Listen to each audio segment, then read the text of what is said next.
on the camera. Close again. There we go. Uh-oh. Where'd you go? I'm gonna come back. Hold on. Have my external camera. There we go. But yeah, they so.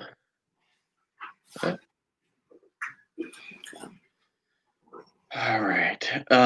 Which actually I meant to pull up the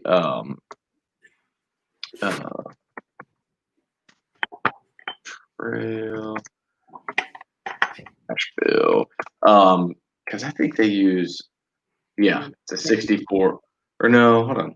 That's not it's 56% rye, I believe. These?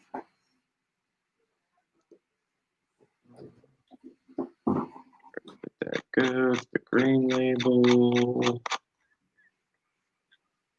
Okay. They do 56% rye, 33% corn, 11% malted barley, which is interesting. All right, I'm gonna do a quick the pause and then jump in so I can cut it for YouTube. So. Welcome everyone. I'm Blake from Bourboner and Seelbach. Today we're selecting a private barrel from Wilderness Trail. Pretty excited about this one. It's a rye whiskey and one of the few rye whiskey picks we have. You know, most of them are bourbon and everything else, and so we do have a Mackenzie rye, but never had a Wilderness Trail rye before. So Pinhook rye, we do have that one as well. Yeah, but always good to have more rye whiskey in. So. Thanks everyone for watching. As always, I'm joined with Dee. You probably know her from Seelbach or her blog Distilled or Chocolate City's Best, or we'll just we can keep that list going on and on. But no, Dee, thanks for I'm sure you're so upset to take a little time off on a Friday afternoon and drink some good whiskey, but so thank you. Thing to do. Yeah, exactly. So, kind of what we said leading into this was looking at the mash bill. It's a more of that traditional Kentucky rye mash bill. So it's 56% rye, 33% corn, and 11% malted barley, which is interesting. You know, it's not like the Pinhook we did where it was 95% rye. So, I'm not expecting as much of those flavor, like the mintiness and the spiciness and all of that. So it'll be interesting to see. Yeah. So, all right. Well, do you have yours lined up already? And if so, which order should I go in? I have mine lined up H3, H10, H18. Got it. All right. And so looks like these were all distilled 2015. Is that right? Yeah, barrel 15. So yeah, you have all the details of yours. I just have the Oh, gotcha. Yeah, so it's 2015. So then L. So let's see, January, February, March, April, May, June, July. Or no, hold on. A, B, C, J, K, L. So December, right? L would be December 12th. Anyways, if anybody in the chat is not drinking whiskey and can tell, no, I think it's December 21st. So man, we're over 4.5 years. We're like 4 years, 9 months, which is pretty cool. So all right, let's go ahead. We can jump into H3.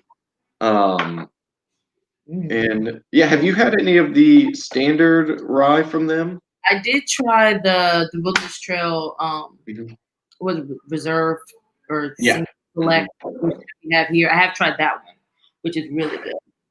Yeah, what they call it? Settler Select, and I think that one's barrel proof as well. Yes.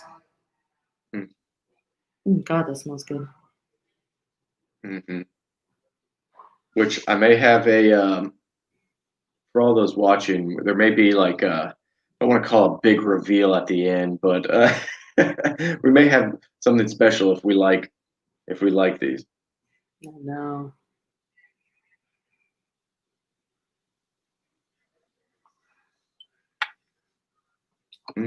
Oh wow. So I get a lot of just fruitiness. I get like almost like a juicy fruit or bubble gum note. I get the bubble gum because Yeah, give me like that pink bubble gum where at the end it gives you a little bit of dryness that you get off like that mhm, classic pink gum. exactly. That's kind of what I get. Not a lot of dill and mint, you know. I Mm-mm. get a little bit of spice, but it's more like cinnamony and baking spice Yeah, and definitely that. more of like it's definitely more of like something I would throw in an apple cider type spice versus Mm, that's actually really close because it has a little bit of the fruitiness and there's a lot of spice. it's a lot of fruitness on the nose. You get a lot of ripe apple. Hmm. I feel like, you know, maybe it's just because it finally dropped below 80 degrees in Florida, but I'm Yeah, like, this is like the perfect whiskey leading into fall. everything's fall friendly now because it's September. It's been cold-ish in DC. I mean, ever since September started, pretty much. Yeah, I take it for granted. I was talking to the guys from Breaking Bourbon this week, and they're in Pennsylvania and New York, and I was like, yeah, it's kind of chilly today. He's like, yeah, here too. It's been like the 30s at night and stuff. I'm like, oh no, I meant chilly like 72. Like, Don't spoil Blake. Don't rub. yeah, exactly. But you don't. Although I guess you know DC gets hot too, so it's Yeah, no, and it's a pretty warm day today. Our Mhm. lows, in terms of it being chilly, has been like 50, which I'm happy to throw on a sweatshirt. Not gonna complain, but yeah. So for those who are not familiar with Wilderness Trail, they're out of well, it's right outside of Danville, right? But a Was it Wisconsin? no, they're Kentucky. They're yeah, Danville, Kentucky. And so they're actually the newest member of the Kentucky Bourbon Trail. The two owners, Pat Heiss or Dr. Pat Heiss and Shane Baker. Shane may also be a doctor. He may be Dr. Shane too. I don't know. But so they got their start where they were essentially analyzing and creating yeast and mash bills for all basically every distillery from a bourbon distillery to like you know ones producing grain alcohol for fuel and all this stuff. And so that was called Firm Solutions. And after that, they're like, hey, we already work with all these distilleries. Let's give this a shot. Yeah. And I mean, they took more than a shot because you drive to their campus now and it's like it's beautiful. It's like rolling Kentucky hills. They have the massive, you know, they're outside of the like what people think when it's craft. You're thinking you're kind of going to go to the distillery and it's like, "Oh, okay, you got a couple guys rolling some barrels around." It's like, "No, you drive up there and you think you may be at Wild Turkey or something like that."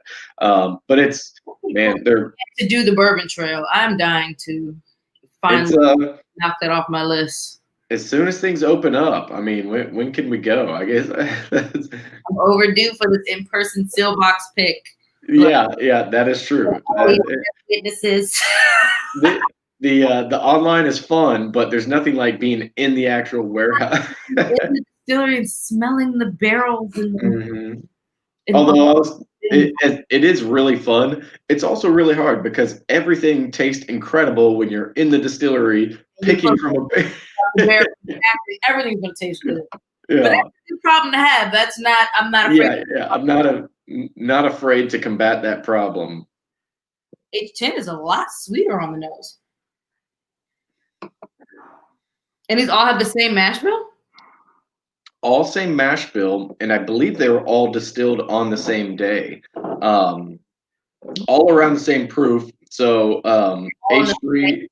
type of barrels?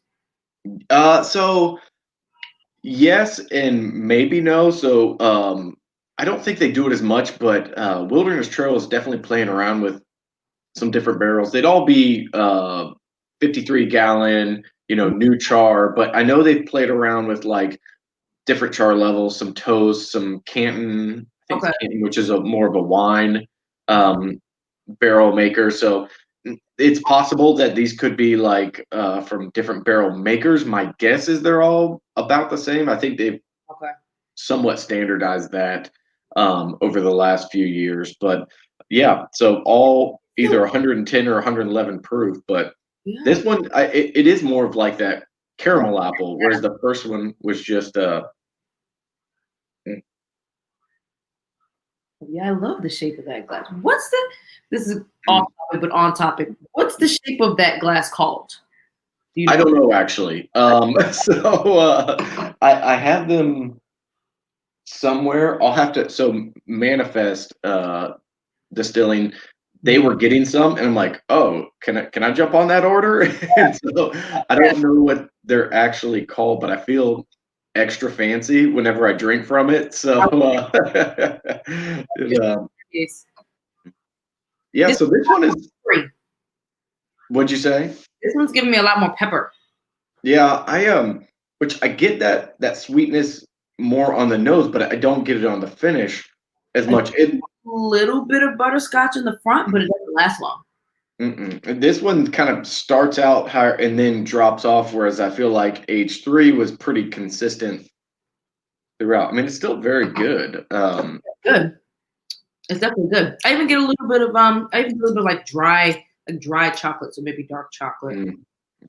Like a cocoa powder kind of. Yeah, exactly. It's good. I always feel weird. So I just used one glass, and I always feel weird because I like nose the water after I'm trying to rinse my glass out because I want to make sure there's not like a bunch of whiskey notes still in there. And then somebody's like, "Did you just smell your water?" I'm like, "Well, it's for I do the same thing. Like pouring it out of a one that just had whiskey, and I smell it too. Well, I drink the water, but I smell it first. Yeah, hydrating slash. Yeah. All right, I'm gonna go on to notes that open up even more just from what's left. left. Hold on. You know what? I messed up. Ooh. Which one did you try? H18? Yeah, I had the caps on the wrong bottles. Okay. So let me.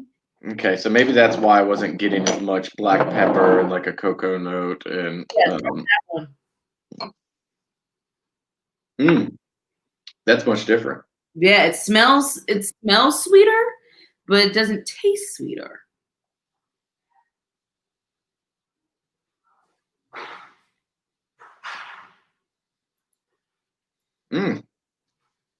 I like that. Yeah. These remind me more of like when Wild Turkey used to do their 101, and it was the old label of,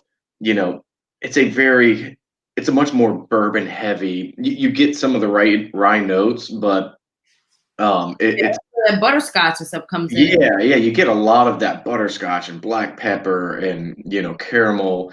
And that's what these kind of remind me of. I like that a lot. Yeah, it was like it was working for a while, and then all of a sudden it's like, nope, automatic lights going off. We need to fix that. Prepared myself for this.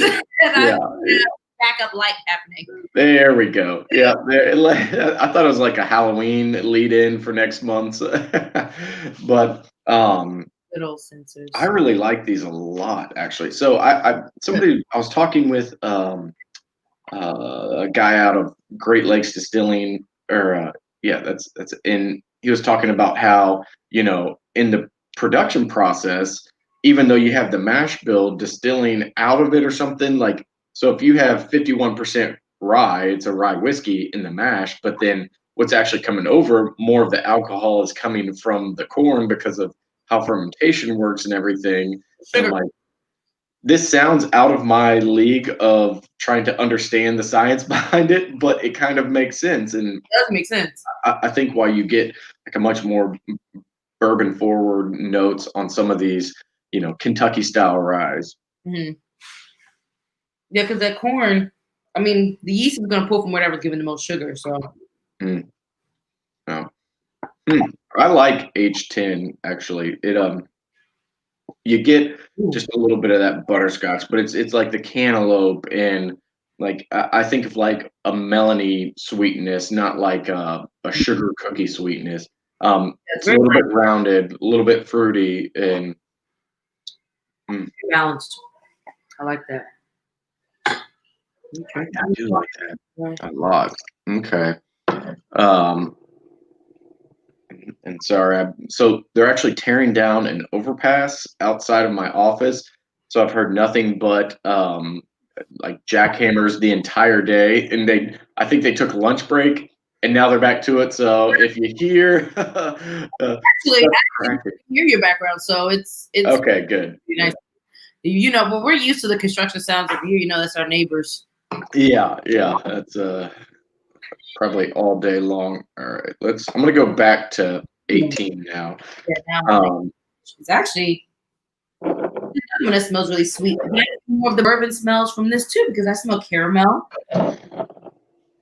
So I think H3 and H10 were both in char number 4 barrels, and then H18 is marked as cask C. So I'm not sure what the C means, but I assume it's a little bit different. Okay. Smells amazing. Yeah. See, and going back to that, like, wow, just really good. Like, there's good sweetness, there's spice, there's balance.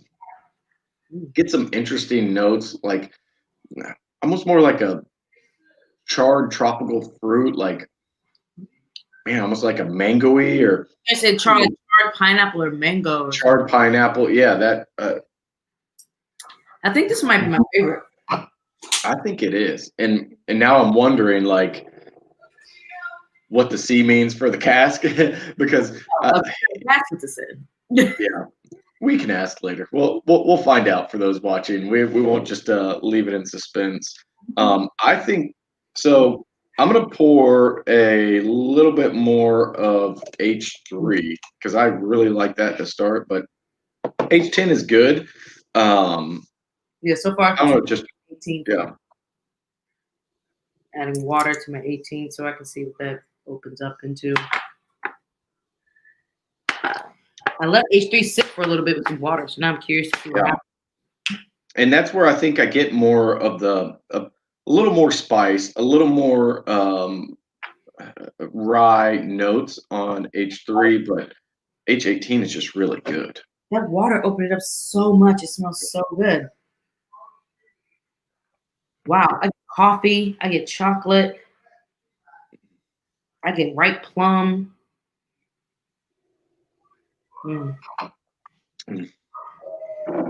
So I will give the big reveal of we can probably pick 2 of these barrels if we like. So that's why.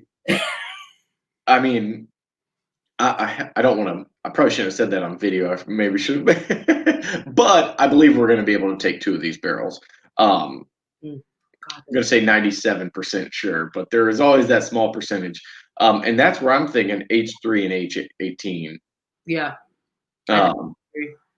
Those are both just really good whiskeys. Well, that's one of these times we're going to have like a very heated debate about you want barrel A, I want barrel. I think we have too similar of taste, and that's why when I picked those 3, because with the this is a little off topic for people watching, but with the Westward barrels, it was total that I tasted through, and I narrowed it down to 3. Oh, no, like you definitely like these. Any of these 3? So I did. I'm gonna narrow this down. Well, I appreciate it. I mean, you sometimes the feeling of it's like you hit that point of like, I've got so much stuff. I've got so much whiskey I got to drink. It's great problem to have, but it is a problem in itself. Exactly. It can be tough at times. Like, I'm not trying to be drunk, and I want to not drink a few days a week. So, it's hard, but I will be okay. I will not complain. No, not at all. Well, cool. So what's interesting is they're both 110 proof. They're both distilled on the same day. I think they're going to be in different type barrels, but a lot of the taste structure is similar, but just a lot of different nuances on both of those barrels. Yeah, this is giving me more dark, ripey, like wine related fruit. Whereas the other one is giving me, like you said, the more tropical. Yeah. Even at the water. Which I like that charred pineapple. Mm-hmm. That's just a fun note for sure. And it's just a little drier in a good way, though. Mm. All right. Well, cool. Well, we're set. We're all set then. So, Dee, as always, thank you for joining me. For those watching, we don't have a timeline on when this will be bottled yet. Wilderness Trail can be usually a couple months before, but I'm hoping by maybe mid-November or so we should have them in house. I'd love to get them in for the holiday rush and fun. So be on the lookout. We'll try to post some updates and follow-ups and all of that good stuff. It'll definitely be on IG and Facebook. So. Oh, I'm sorry, you broke up for a second. What'd you say? No, I'm saying they'll definitely be on the IG and the Facebook. Oh yes, absolutely. Yeah, which we should do like a page for all the releases that we have in, which I guess we kind of do have that, but then like what's coming next and estimated dates, and that would be a cool page to add because we're getting almost a barrel or two a week at this point, so to keep everyone up to date. So yeah, I'll see if I can figure that out. But gave myself an afternoon project. So I know, right? One more time on top of all this whiskey. Exactly. So all right. Well, have a good rest of your day, and thank you everyone for watching. All righty. Thanks, guys.